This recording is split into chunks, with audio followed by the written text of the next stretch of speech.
प्यार के चक्कर में पड़ोगे तो दिल टूटेगा, पढ़ाई के चक्कर में पड़ोगे तो रिकॉर्ड टूटेगा। दोस्तों, कामयाबी है, हौसला है तो प्यार मोहब्बत तो ज़िंदगी में बहुत सारे आते रहेंगे। Welcome back to my channel Spoken English Express. एक बार फिर स्वागत है। दोस्तों, बहुत सारे स्टूडेंट ने कहा कि सर आपने इतने यूज पढ़ाए लेकिन प्रेपोजिशन में थोड़ा सा हमें डिफ़िकल्ट होता है कि बहुत सारे स्टूडेंट ने ये कहा कि सर मुझे आपने तो यूजेज पढ़ाए लेकिन उसमें जो प्रेपोजिशन है, प्रेपोजिशन थोड़ा सा बता दीजिए कि ताकि प्रेपोजिशन लगाकर हम अपने लैंग्वेज में बहुत अच्छा चार चांद लगा दें। तो सर हम आपको ये बताने जा रहे हैं कि जो प्रेपोजिशन होता है कि जहाँ पे बहुत ही महत्वपूर्ण होता है कि आपकी बोलचाल भाषा में जगह जगह आने वाला है, हर जगह आएगा। तो उसी प्रकार मैंने जो डिज़ाइन किया है, सबसे पहले चलते हैं अपने कोर्स की तरफ। सबसे पहले आज हम एड का प्रयोग करना सीखेंगे। एड का प्रयोग हम कहाँ कहाँ कर सकते हैं। बहुत सारे लड़के ऐसे हो जाते हैं, कुछ लोगों को पता होता है, कुछ लोगों को नहीं पता होता है। तो कुछ लोगों को जो पता होता है कि जैसे कि यहाँ पे एड कहाँ प्रयोग करते हैं, इन कहाँ प्रयोग करते हैं। एड का प्रयोग पर या जहाँ एक्सप्रेस होता है वहाँ पे करते हैं खास जगह के लिए। क्या एड का प्रयोग हम कहाँ करते हैं? खास जगह के लिए। यस, तो देखिए यहाँ पे एट होम, घर पर कोई भी सेंटेंस बनाओ। At home, I am at home, he is at school, you are at theatre. Yes, तो छोटे जगह के लिए, क्या छोटे प्लेस के लिए एट का प्रयोग बेसिकली हम जो छोटा प्लेस है वहाँ पे करते हैं। जैसे at home, at station, at school, at shop. तो यहाँ पे हम एट का प्रयोग कर। ओके बच्चे, यहाँ पे देखिए अभी मैंने बताया एट का प्रयोग किसी खास जगह के लिए किया जाता है।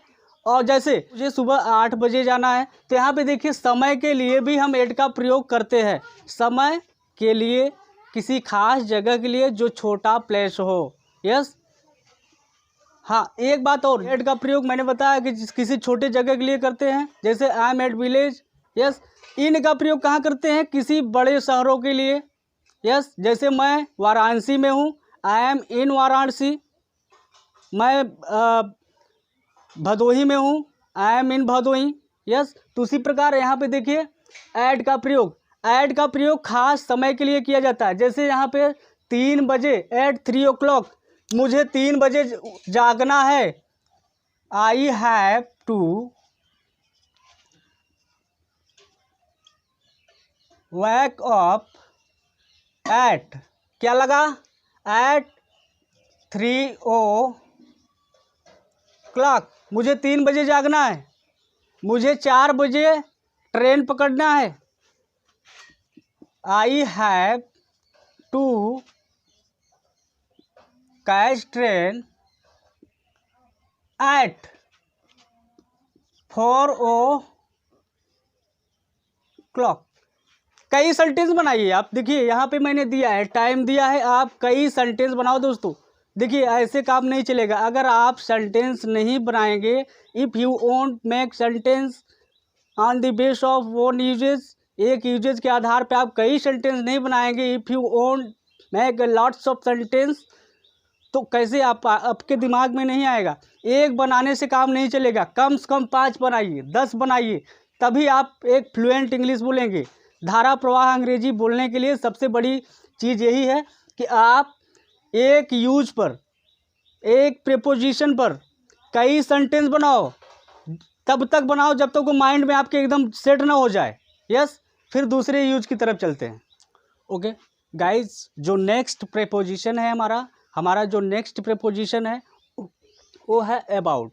अबाउट के बारे में, अबाउट के बारे में। बहुत सारी बोलचाल भाषा में हमने देखा है कि बहुत सारे स्टूडेंट के बारे में कहते हैं सर के बारे में। अबाउट का प्रयोग कहीं दूसरे सेंस के लिए किया जाता है, कहीं दूसरे सेंस के लिए किया जाता है। आज सारी बातें क्लियर हो जाएगी। आप वो अंग्रेजी बोलेंगे कि जो हर जगह कहीं भी आप सेंटेंस में कंफ्यूज नहीं होंगे।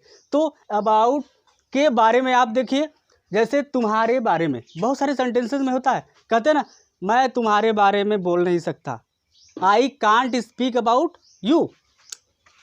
मैं तुम्हारे बारे में बोल नहीं सकता। मैं तुम्हारे बारे में बोल नहीं सकता। आई कांट, कैन नॉट को कॉन्ट्रैक्टेड फॉर्म जो होता है कांट होता है। I can't speak, I can't speak, मैं नहीं बोल सकता तुम्हारे बारे में, क्या है, अबाउट यू। मैं तुम्हारे बारे में बोल नहीं सकता अबाउट यू। सेकेंड, मैं उसके बारे में कुछ कह नहीं सकता। क्या, मैं उसके बारे में कुछ कह नहीं सकता। आई कांट से कहना, आई कांट से एनीथिंग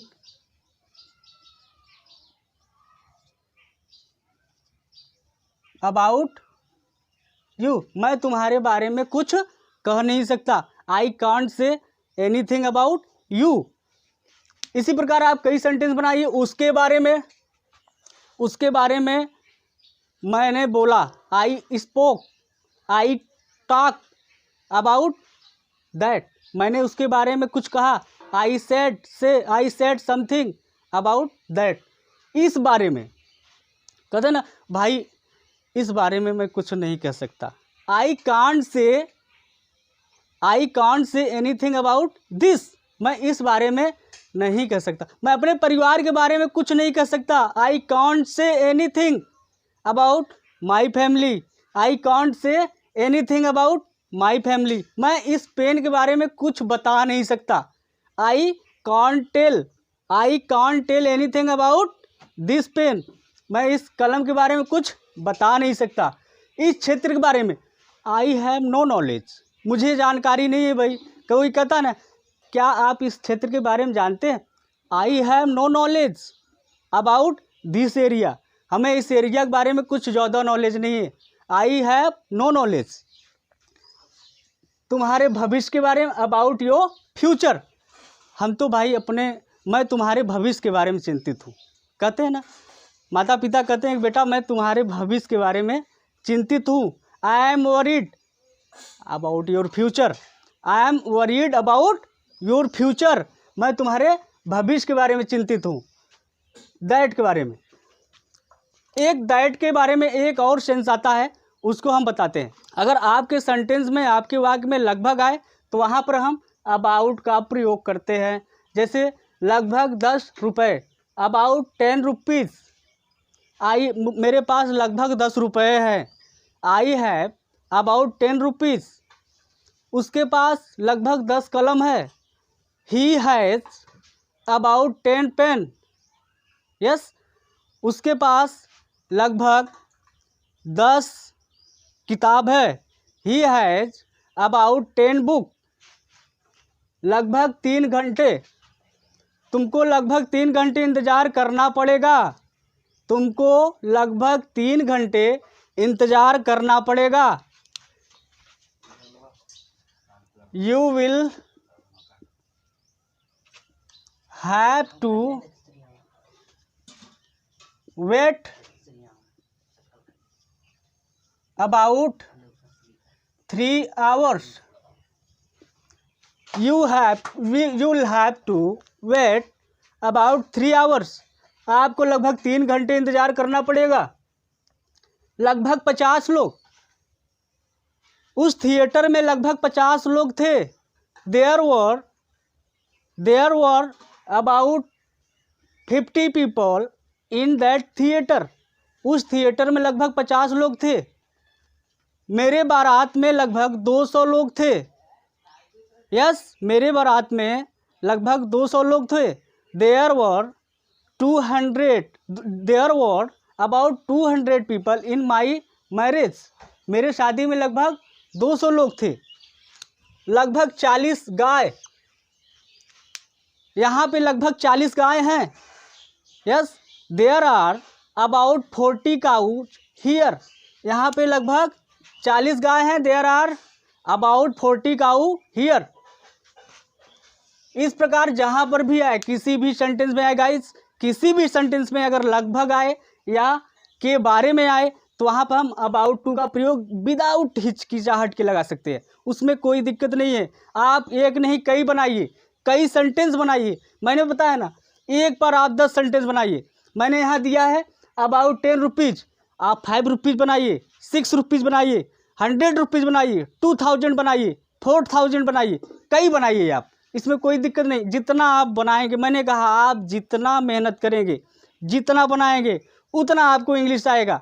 जितना आप फ्लुएंट बोलना चाहते हैं, कि आपके ऊपर डिपेंड करता है कि आप कितनी अपनी फ्लुएंसी बढ़ाना चाहते हैं, तो उतना आप सेंटेंस उस पर क्रिएट करिए। ओके डियर स्टूडेंट्स, अगला जो मेरा प्रेपोजिशन है वो है आफ्टर। वो है आफ्टर। आफ्टर के बाद, आफ्टर के बाद या के पश्चात। आफ्टर का जो मीन्स होता है, यहाँ पे जो अगर कोई किसी भी सेंटेंस में के बाद या के पश्चात आता है तो वहाँ पे हम आफ्टर का प्रयोग करते हैं। जैसे कुछ समय बाद, आफ्टर सम टाइम, छुट्टियों के बाद, आफ्टर हॉलीडेज, शादी के बाद, आफ्टर मैरिज, बारिश के बाद, आफ्टर रेन। जैसे आपको एक एग्जांपल मैंने यहाँ पे दिया है कि मुझे शादी के बाद मुंबई जाना है। I have to go to Mumbai after marriage. मुझे शादी के बाद मुंबई जाना है। I have to go to Mumbai after marriage. मुझे छुट्टियों के बाद यहाँ पे आना है। I have to come here after holidays. मुझे छुट्टियों के बाद यहाँ आना है। कुछ समय बाद, मैं आपसे कुछ समय बाद मिलूँगा, अभी नहीं, मेरे आई हैव नो टाइम, मेरे पास अभी समय नहीं है। मैं आपसे कुछ समय बाद मिलूँगा। I will meet you after some time. मैं आपसे कुछ समय बाद मिलूँगा। छुट्टियों के बाद, शादी के बाद, बारिश के बाद, मैं बारिश के बाद स्कूल जाऊँगा। I will go to school after rain. बारिश के बाद मैं स्कूल जाऊँगा। ये आपका हुआ after.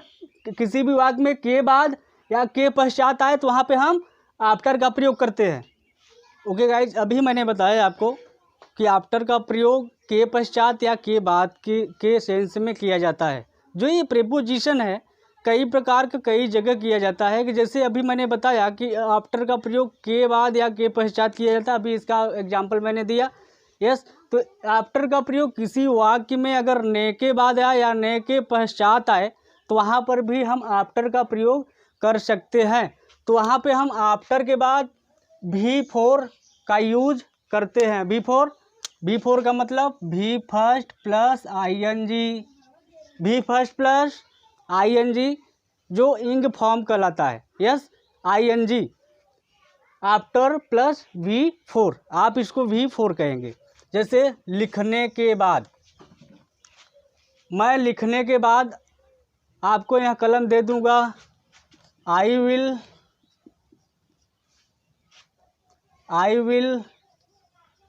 Give this pen after writing this. Yes, यह लिखने के बाद मैं आपको कलम दे दूँगा। I will give this pen after writing this.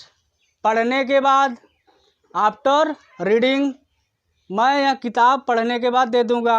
I will give you this book after reading this, यह पढ़ने के बाद। यहाँ पे थोड़ा सा आपको एक लॉजिक बताएंगे, यहाँ पे ध्यान देने की बात है। यहाँ पे देखिए कोई प्रेपोजिशन आए। यस, ये प्रेपोजिशन आफ्टर है। आफ्टर के बाद, प्रेपोजिशन के बाद डायरेक्ट सब्जेक्ट लगाना गलत है। यस, इसके साथ भी फर्स्ट, भी सेकेंड, भी थर्ड लगाना गलत है। प्रेपोजिशन के बाद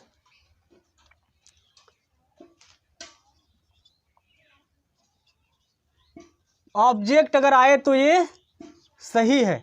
अब यहाँ पे ध्यान दीजिए, आफ्टर के बाद आफ्टर प्लस V4 ये सही है। आफ्टर के बाद V4 हम लगाएंगे। अगर आफ्टर के बाद V4 आता है तो जेरंड कहलाता है। तो इसे पे हम इस जेरंड के बारे में विस्तार से हम बात करेंगे, विस्तार से आपको कंटेंट देंगे, विस्तार से पढ़ाएंगे कि जेरंड होता क्या है। अगली वीडियो में हम इसको बताएंगे, लेकिन आज के लिए आप यही नोट करिए, अपने स्पीकिंग में, अपनी बोलचाल की भाषा में इसको यूज करिए और ज़्यादा से ज़्यादा यूज करिए, ज़्यादा से ज़्यादा सेंटेंस बनाइए। अगर आप हमारे वीडियो पे नए हैं, बहुत सारे ऐसे स्टूडेंट हैं जो डिप्राइव है। There are more and more students who is deprive from spoken classes, from language. Yes, तो आप उनको सब्सक्राइब कराइए, विजिट कराइए, व्यू कराइए। आज के लिए बस इतना वीडियो, फिर हम अगला वीडियो लेकर आएंगे नए नए प्रेपोजिशन के साथ। Thank you very much.